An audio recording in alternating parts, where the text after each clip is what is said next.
You ask Tiger to calculate. This deals with finding the midpoint between 2 points.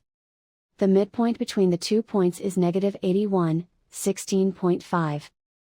Let's solve it step by step. Plot the 2 points and calculate the midpoint using the formula. The coordinates of point 1 are, x1 equals negative 86, y1 equals 34. The coordinates of point 2 are, x2 equals negative 76, y2 equals negative 1.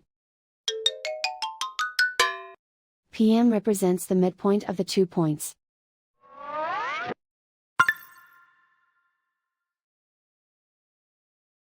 Use the x values in the midpoint formula to find the midpoints x. x1 equals negative 86. x2 equals negative 76.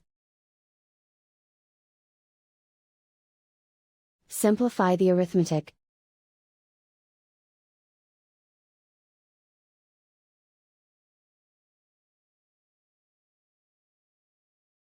Use the y values in the midpoint formula to find the midpoints y.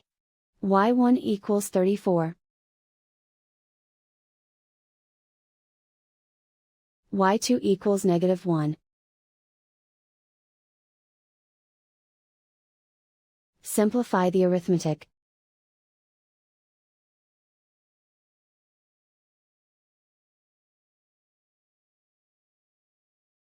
And so, the midpoint is, negative 81, 16.5.